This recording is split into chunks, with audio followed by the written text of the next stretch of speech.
Salam alaikum salam. Donc aujourd'hui nous avons ouverture du championnat national. C'est vrai que nous avons beaucoup de collègues. Il y a une charge d'organisation. Là, moi, c'est impression. Impression moi que nous jouons. Beaucoup de moments beaucoup. Mais les gens veulent jouer. Et moi, si on me donne l'occasion d'organiser, je dois hésiter. Si je suis là, malgré que championnat amul sama calendrier taawal moom laa produire moom changement ñu ne nañ changer formule parce que concertation ak club bi ñoom ñëpp d'accord nañ ne deuxième formule bi moo gën a bon am na avantage bon parce que lu nekk am na avantage am na inconvénient bii am na avantage parce que c'est moins coûteux, ça peut être moins long bon malheureusement. Bi ñuy tàmbali weer ko baa ngi dugg si handicap la équipe nañu am problème parce que problème entraînement woor ba ngoon nga dem entraînement wala nga dem compétition dafay xaw a métti mais man daal sama impression mooy que tant que les gens je me retrouve parce que ñu ngi joué nañ ñaan yàlla jàmm am ñu ngi joué nañ ñaan yàlla feebar bi jógee fii ñu mën a joué tranquillement ñu mën a évoluer ba vraiment ku nekk daal nga retrouver nga am satisfaction intérieure parce que man ku nekk daal bu amee satisfaction c'est l'animal qui gagne. Ñu gis ni aussi que on n'a pas seulement joué à Dakar. On a joué à Saint-Louis, on a joué à Thiès.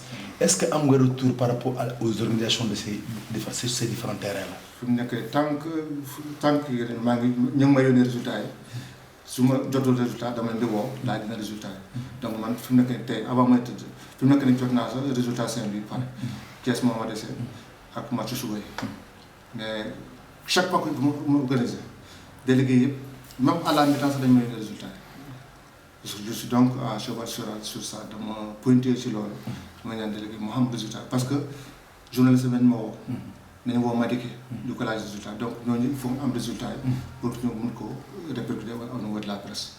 ñu gis ni aussi organisation ren bi dafa xaw a spécial parce que nekkul le terrain seulement mais y a Covid bi nekk à côté yan matukaay ngeen jël pour que nit ñi mun a ñëw respecter mesures barrières yan matukaay yi parce que organisation bi maintenant c'est un peu plus large. waaw dafa am commission Covid au niveau de la fédération dafa am monsieur Covid mooy DTN bi moom lañ ko nommé normalement tey waroon na am délégué Covid ci kii bi bon malheureusement dafa voyagé bon donc nous on a été obligé de prendre ça en charge te xam nga Iba Mar mooy saa wala avant ngay commencé kii rek fekk nit ñi ñoo loo fees ko donc day poser problème mais on a pris les devants pour que gis nga lavoir bi fii ci à l'entrée teg nañ ko foofu noonu dañuy teg lavoir ak gel war a sa monsieur Covid bu fa war a taxaw di jël kii bi tamit di jël température bon malheureusement avec son voyage ces dispositions n'ont pas été prises mais inchallah dans les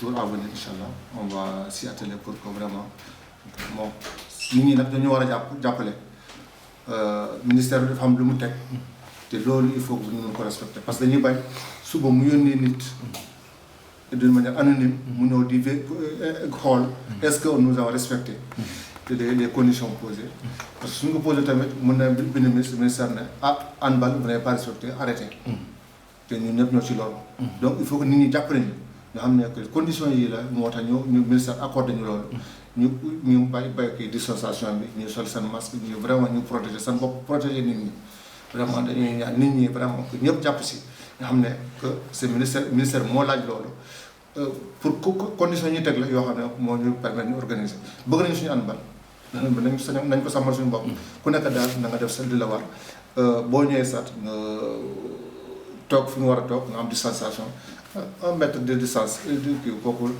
teral waxtaan nit ñi mën nañu waxtaan mais il faut que nit ñi respecté conditions yooyu mais am nañ comme commission Covid nag DTN moo chargé loolu donc ñu gis ni aussi championnat bi le 27 la ñu waxoon après ñu ko le 10 avril les clubs ont eu un temps de prépa suñu jumul mais ñu gis ni malgré cela lu ñu tàmmoon di gis des années précédentes ay report am yow en tant que chargé de l'organisation est-ce que affecté wul sa calendrier. Ça me fait très mal gis nga man nee na wax naa sa club yi ñaan report su ma nangoo rek je l'ai fait malgré moi c'est à contre-cœur que je l'ai fait. J'ai toujours refusé mon aéroport.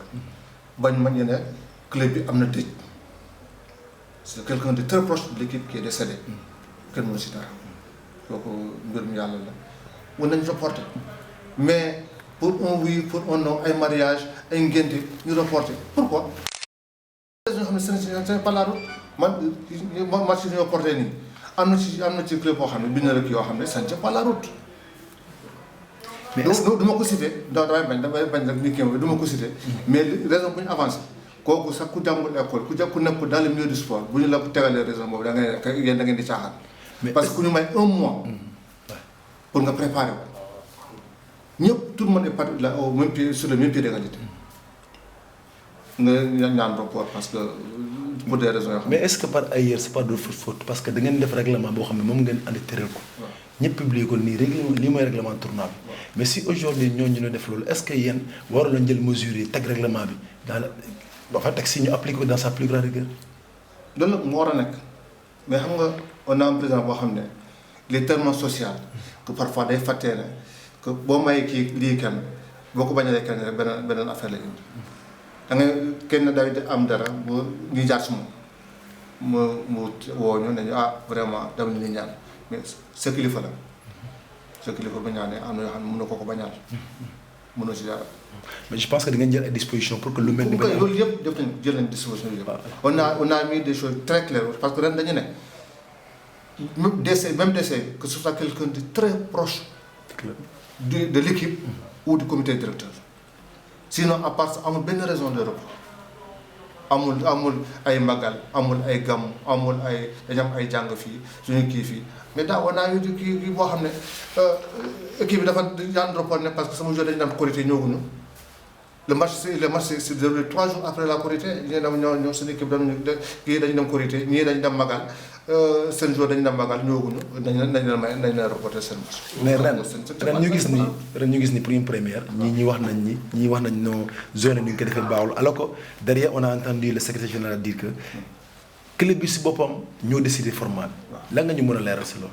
leeral mooy on a fait une tournée dañu ne léegi on va à Thiès dañuy jël Saint-Louis ñëpp képp ku bokk première division Saint-Louis Thiès ñoom ñoo bokk ak Mbour ñoom ñoo bokk zone on va rencontrer les clubs wax leen suñu proposition laajal seen xalaat ñoom bu ñu leen waxee seen proposition pour dire que ñaari club rek ñoo présenté woon foofu mooy Diadji Sarr ak Ray ñoom ñoo présenté ko bu ñu waxee suñu proposition ils n'ont rien dit waxuñu d'accord nañu waxuñu d'accord donc c'est-à-dire xam nga comme du tubaab wax rek kii di moo consent. jógee foofu dem Kaolack on a rencontré les gens de Diourbel de Tamba de Kaolack. de Kaffrine képp ku ko même les gens de la ligue même de waa deuxième division ñëw nañu fekkee réunion on a foofu ñu gën a yàggee parce que on a tenu la réunion de 15h à 19h ils ont posé tous les problèmes te ñoom à l'unanimité ils ont dit nous voulons la formule des zones parce que c'est moins coûteux on voyage moins parce que équipe à 3 ñii bu ñu joué que la nga pose que le buy joué am na kuy noppale ko donc c'est moins coûteux à l'unanimité ils ont dit nous voulons cette formule là on devait rencontrer Dakar avant mais situation bu amoon période boobu tax na ba mënu ñoon waa Dakar ils étaient tous présents à la réunion bi ñu posé problème ils ont tous dit que nous voulons la formule de zone c'est moins coûteux du ñu déplacé wu parce que club bi dañu sonn fi mu nekk nii oui donc ils ont été d'accord léegi un rapport devait être fait pour dire qu'ensuite ñu nekk club bi bon malheureusement le DTN a voyagé entre-temps donc il n'a pas pu faire le rapport mais ñun c'est la majorité qui a remporté on a dit plus que Dakar qui a presque 13 clubs plus waa Kaolack ñoom ñëpp bu ñu boole ñoo ëpp ñële ils ont à l'unanimité été d'accord que ñu di formule bi La fédération s'est alignée. Donc on a suivi les clubs. Qui s'est bëgg-bëgg. Mais boobu problème moo dafa am. mais une dernière question. waaw ñun en 221 proposé na ren. waaw en complicité avec yéen ñu organisé avec la commission des arbitres. pour que chaque match ñu mën a génne le meilleur joueur du match. lan nga xalaat ci initiative boobu. c'est excellente initiative. gis nga seen initiative bi ça fait 3 ou 4 ans que mag Sambou Biagui lors des finales ñu def li mel ni wala pour doon finale boo xam ne après la finale ça souvent on va donner récompense donc soirée de gala la ñu organisé.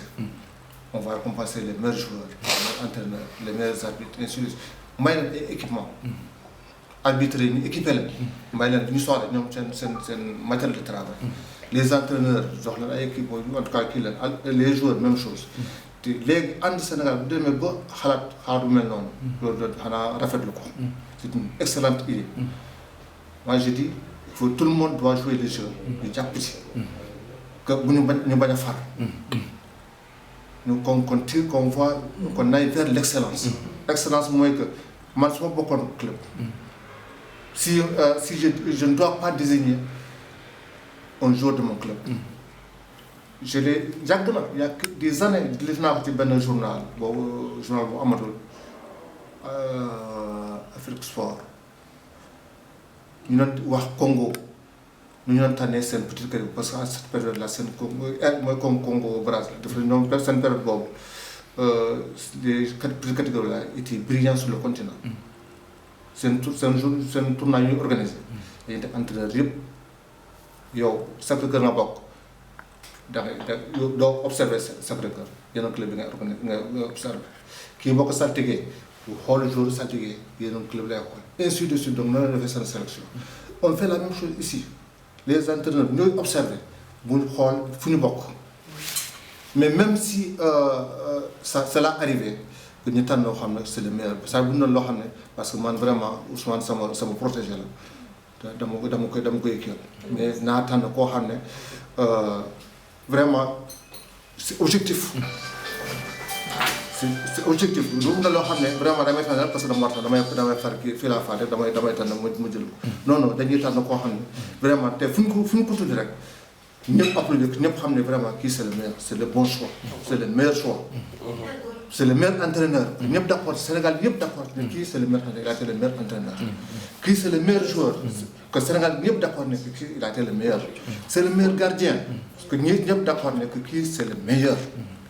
à l'unanimité. que ñëpp d'accord ci loolu.